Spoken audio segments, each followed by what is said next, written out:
All right, here we go.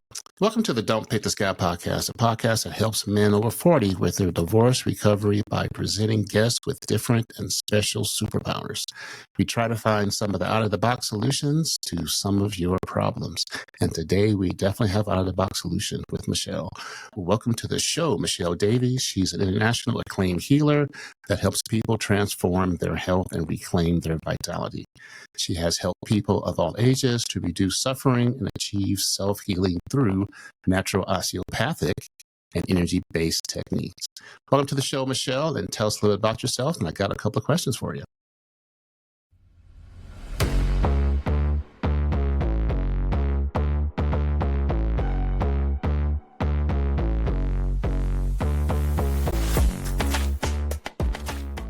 Welcome to the Don't Pick the Scab podcast with the premise of connecting men over 40 with the tools and community to thrive in their divorce recovery either before, during, or after a divorce. Thank you so much for inviting me. It's really good to be here. Thank you. Can you tell us a little bit about your background and what led you to write Mental Clarity? Yes, I have been in practice for 27 years. I've been practicing osteopathy.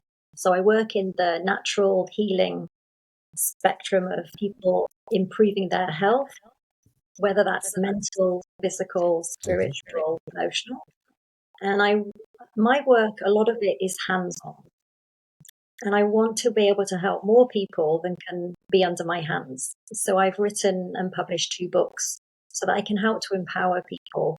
So they don't have to come and visit me for treatment, but they can read the book and get self-help tips on my 2 books. And the latest book is Mental Clarity, and it's daily habits to clear brain fog and improve focus.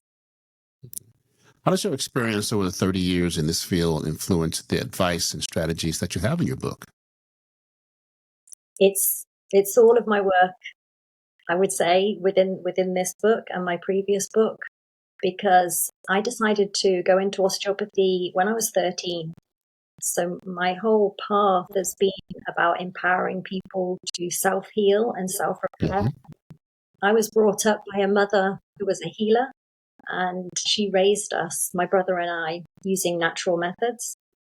And I wanted to do something along the same lines, something in natural healing. And so I chose osteopathy. So for listeners who may not be familiar, can you explain what brain fog is and what it feels like to experience it? Yeah, sure. Brain fog is when it's like your brain is tired and you can't think straight and you can't make decisions and you procrastinate. And it's traumatic if you can't function at a high level that you're used to. And particularly then with anyone who's suffering from any form of trauma, it can either bring brain fog on or it can aggravate brain fog. So what are the most common causes besides trauma that can cause brain fog? Like what other things can cause it? So either problems with the gut or problems with the brain. So there is a direct axis between the brain and the gut. So it could be trauma to the gut as well as trauma to the head. But I also find a lot of problems with the brain come from our own birth and concussions, any bangs to the head. Mm-hmm. And this can influence then how the brain functions, and that can give rise to brain fog, not being able to make decisions, which is very difficult for people who are going through something traumatic and actually needing to make decisions. They've got brain fog, makes it even harder. So I would say to be looking at the gut as well as the brain. And so they're all related. Yes. Wow. So yeah, we have to focus a lot of our energy on healing the gut. Things like not eating processed foods and reducing or not drinking any alcohol, which again, that's really difficult because a lot of people tend to turn to alcohol as a stress relief. Mm-hmm. Potentially then that's aggravating the gut, which then aggravates the brain and can cause brain fog and then affects that person's decision making. Well, how does stress, like the stress of a divorce, impact mental clarity and contribute to brain fog? because the connection between the brain and the gut is via the vagus nerve. You've got two axes. So you've got the HPA axis, which is the hypothalamus pituitary adrenal axis. And then you've got the gut-brain axis. And stress affects those axes between the gut and the brain. And so if we need to reduce the stress on the system so that we can think better and digest better. Stress plays havoc with that connection between the two. Wow. Are there any misconceptions or myths about brain fog that you'd like to debunk? Some untruths? I don't think people realize that brain fog is a precursor to further problems. I think it should be taken seriously, because if you're struggling already with brain fog, then the potential for you to be developing other neurological problems, such as dementia or Parkinson's, then it's better to take any symptom that you have seriously, because any symptom that you have is a warning sign that something isn't right. So brain fog is a symptom of some dysfunction. Divorce can be emotionally and mentally exhausting. In your opinion, why are men recovering from divorce particularly vulnerable to brain fog? I think we are. So speaking from experience as well, because I have been through a divorce, and so I can speak from the perspective of going through that as well as a health professional. It would affect everybody in the same way, whether you're male or female. It's so stressful on every single cell of the body, and every cell of the body is connected, and every single one of us is connected. And there is this effect on each other as well as ourselves. How does mental clarity play a role in helping men rebuild their lives after divorce? Because if you can think better, your decisions are better. And you can help build the relationship back with your partner and maybe your children if they've also been influenced this way. You emphasize daily habits for. You emphasize daily habits for improving focus and clarity. Can you share 3 simple habits men can start today to feel more mentally clear? Yeah, first one would be drinking lots of water, preferably distilled water or spring water. So I think that's the easiest daily habit. The other habit would be to prioritize sleep.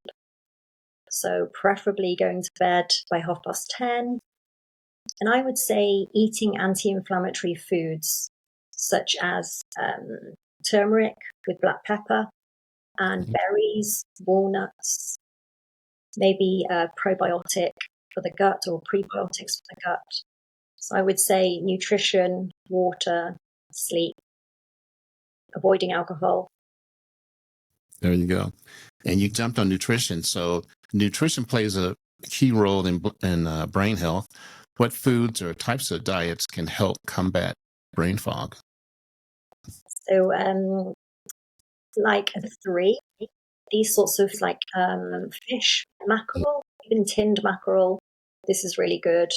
Green leafy vegetables and berries, and reducing processed foods.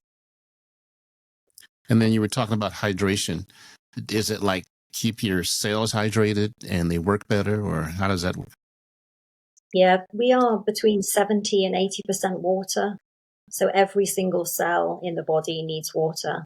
And we can be fatigued just because we're dehydrated. So increasing your water intake increases your clarity. And then you were talking about going to bed before 10. What other ways can we improve our sleep quality, especially for men over 40? Because that's what I suck at. I suck at sleep quality. Yeah, and it's when you sleep, that's the time when your brain recovers and it detoxes. And it only detoxes once you've been asleep for between 3 and 4 hours. So it's really important that people focus on their sleep. Sleeping on your side helps with the brain detoxing. And also you want to prepare for sleep. So avoiding alcohol and caffeine, and I would avoid both of those things afternoon and evening. They say that there's a percentage of caffeine or alcohol that would stay in the brain 12 hours later after you drank it. I think it's 25%. So being mindful of what you're eating and drinking, caffeine related or alcohol. And then being in a really darkened room so that no lights can come in, and it being quiet, turning off electric, like not electric, but I mean like your phone or your iPad, turning that off like an hour before, and being in bed ready to go to sleep. So being in bed ready at 10, which means maybe turning off your telephone and your iPad at 9 p.m. And regular exercise help improve mental clarity? Oh, sorry? Can regular exercise help improve mental clarity? Yes, that's another part of the book, is talking about exercise. Any exercise, actually, aerobic exercise or weights. Something like rebounding, like on a trampoline. This is really good for the lymphatic drainage, which improves with detoxing the body. So that's a good one. Bouncing on a rebounder for 10 minutes a day. Mm-hmm. But any high intensity exercise is going to be really effective. Wow. Divorce often brings emotional overwhelmness.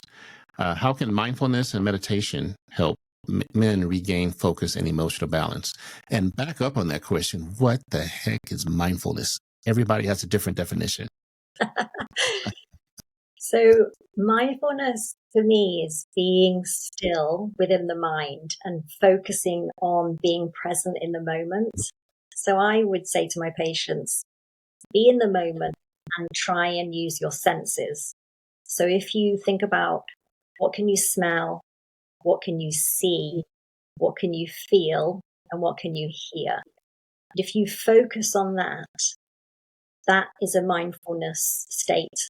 And also, if you can focus on gratitude, that's also a way of being mindful. So thinking of the things that you're grateful for, using the words thank you, and repeating those words thank you, or repeating the words I love you, because this also creates this relaxed state. It's to do with the vagus nerve. So the vagus nerve exits the top of the neck where the neck meets the skull. And it's through the vagus nerve then that we can relax the body and reduce the stress hormone, which is cortisol.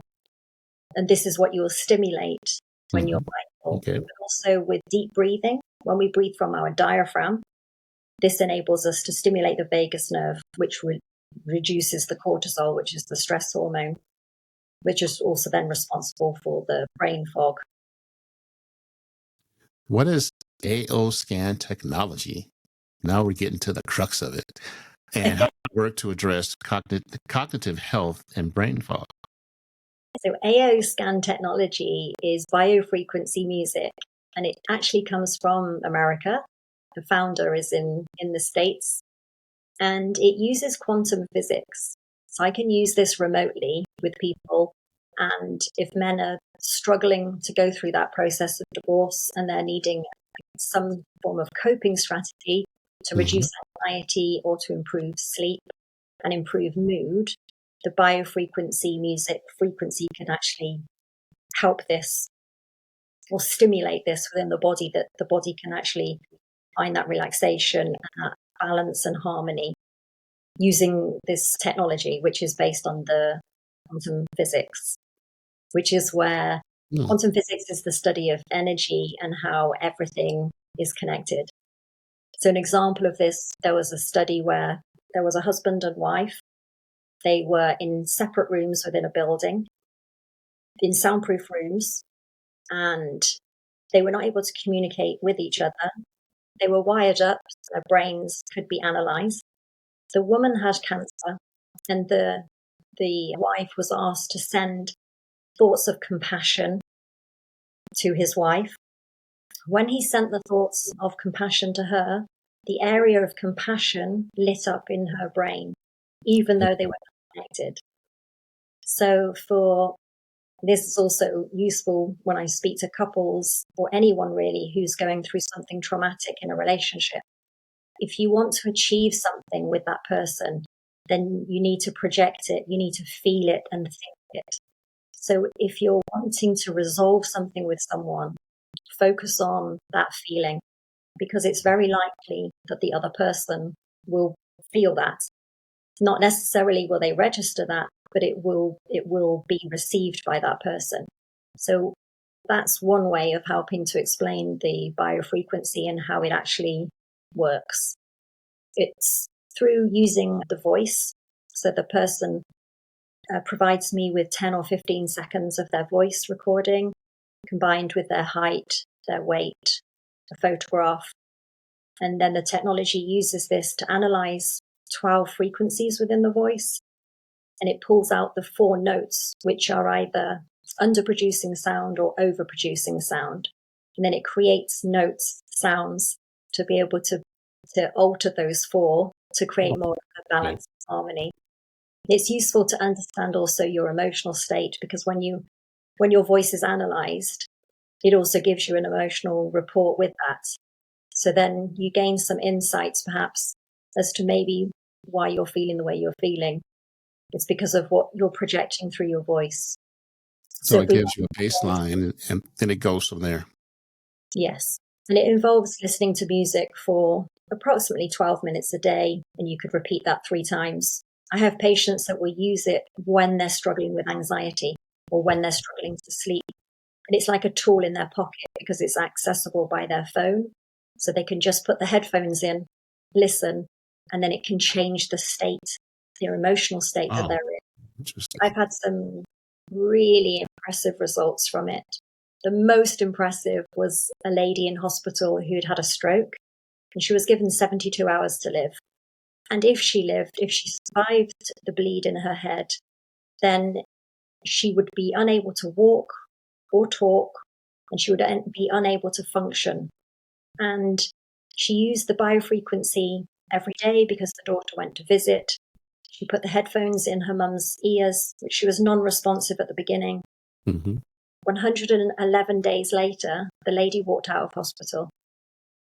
Wow, that's a great story. I have to come clean. We have a 4-year-old dog that'll be 4 tomorrow, and her name is Quantum. So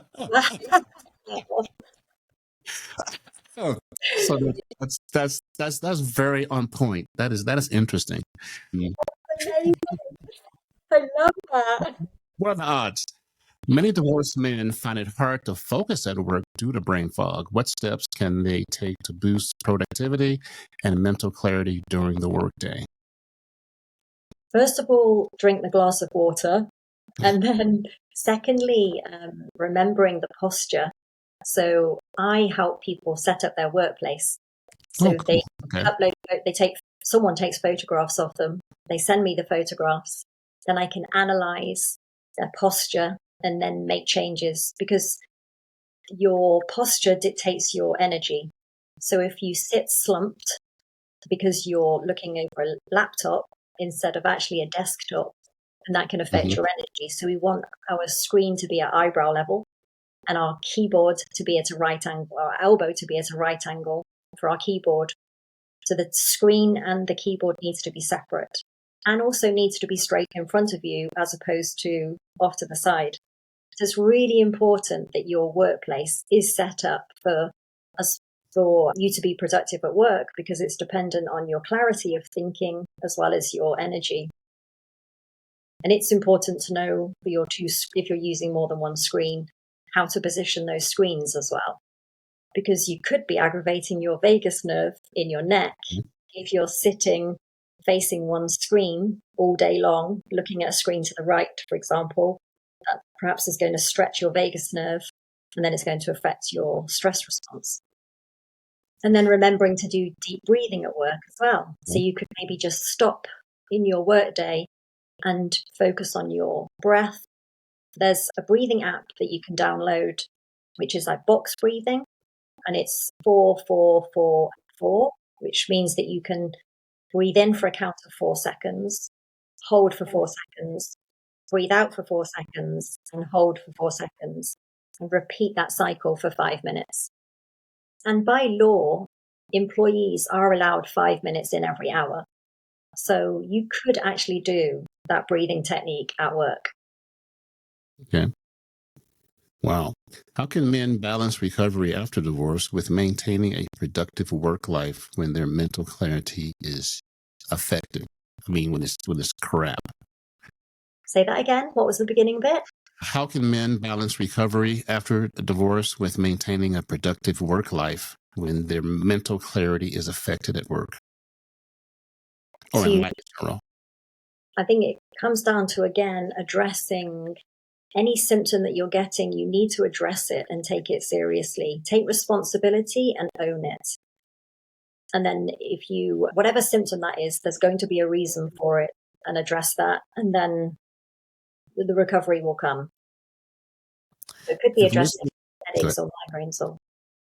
if listeners could take away 3 pieces of advice, 3 top things, what would you want to tell them in their divorce recovery? I know we went over quite a few things. What are the most 3 things that you think that are most important? I would say, which we haven't touched on, is the forgiveness aspect and Yeah. taking responsibility for your part to play in that, and doing whatever you can to bring about that forgiveness and acceptance, and to try to project what it is that you want and try to achieve that by focusing on that. So if you want forgiveness, love, and compassion, then to focus your energy on that and use maybe affirmations, declarations to be able to help, because your thoughts becomes your actions and your actions become your habits. Mm-hmm. So it first starts with thinking in the right way. So trying not to think hatred, or because it creates destruction. So trying to focus on love, gratitude, and kindness, and you will get back what you put out. Sometimes it's the hardest thing to do, an act of kindness for someone that you're not liking and not enjoying being with. But if you can think of something kind that you can either say or think or do, then that helps in the recovery. We didn't talk about self-care. That's one of my biggies that men have a hard time with. And I always tell them, when the plane's going down, you put your oxygen mask on first, because if you don't, you save your kids first, you're screwed. Speak to that for me. No, I agree. And it's what I say to my patients as well. You must put yourself first, because how can you look after anybody else if you don't look after yourself? People around you will heal if you focus on your own healing first. And Yeah. there is a significant prayer, you could say, which is a Hawaiian prayer, which is very effective at helping other people around you to heal as well as yourself. So you could use that and take responsibility for the other people around you to heal, which could be your children who are involved in this separation and divorce. And the prayer is very simple. That's why I also like it. It's, I am sorry, please forgive me, thank you, I love you. Just repeating those 4 statements over and over again. Then that helps to build you up, and it helps to heal the people around you. It's a prayer that's used all over the world. It's Ho'oponopono. It's a Hawaiian prayer, and millions of people have been helped by it. Wow, something simple. So before I let you go, I got one more subject: co-parenting. Men suck at co-parenting. I sucked at co-parenting. I did 50-50, change on Sunday, week on, week off. And I had to figure out finally that I had to love my kids more than I hated my ex. And it took forever to get to that point. But how can you help my men out there grab that a little sooner and don't fall into the trap I did? So I've had an amicable divorce. I've been divorced for perhaps 10 years. And I think both of us, we've got a good relationship, or we've worked on the relationship over the last 10 years. And we've always focused on the children first, apart from and obviously looking after yourself. Mm-hmm. But I mean, the focus of what is going to make our children happier. And I needed communication with my ex-husband to understand what was happening in the children's lives. So no matter how difficult it was at the time, I would think about children's needs and address that first, which actually then helped my ex-husband and myself reconnect. because we had to keep the communication going because we wanted to know what was happening with the children. Correct. So, yeah. I'm lost now. It's a good question. What was the question? Co-parenting. It is basically, I tell my guys, and my guys really struggle with not being able to control what happens at the ex's house. And you gotta let that go, man. There's stuff you can't control. Why waste your energy and thoughts on that? What do you think about that? Yeah, I agree. I think you have to just change yourself and everything else around you will change. If you focus on yourself, build yourself up, heal yourself, and then everybody around you will then start to change because we're all connected by energy, as I was saying before. So I would say you have to work on yourself because you can't change what happens in the other person's household. And there'll be a lot that you don't agree with and you have to accept, and working on acceptance. And therefore it's like working on forgiveness. So I'm 10 years down the line and I had my ex-husband come over for coffee and donuts before Christmas with his partner and their child. So, but because we've worked on the relationship after divorce over the last 10 years, and it's probably because of the children that we've enabled that to happen. So we would spend Christmases together, Easter together, birthdays together, even though we were going through such difficulties ourselves. We put that to the side and focused on the needs of the children first. You are definitely a unicorn, because most of my people, you're probably the only one so far. Well, there's a couple of you guys out there that could do that with the kids and parties. I did separate parties, separate graduation parties, separate 16th birthday parties.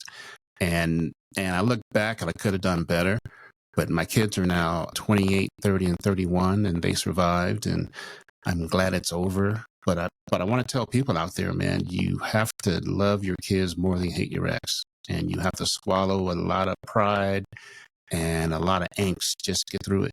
And you will get through it because you're there for the kids. Yes. So, all right, Michelle, my men have a half-hour attention span. So I really appreciate you. That was fun.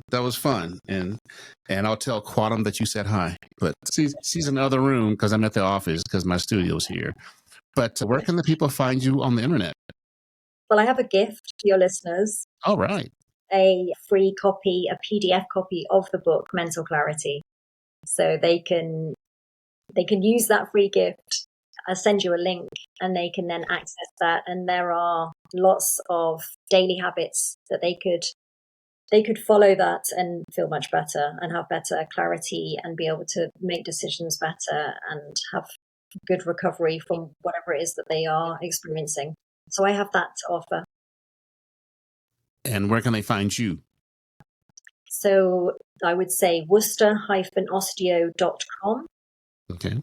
And findmentalclarity.com.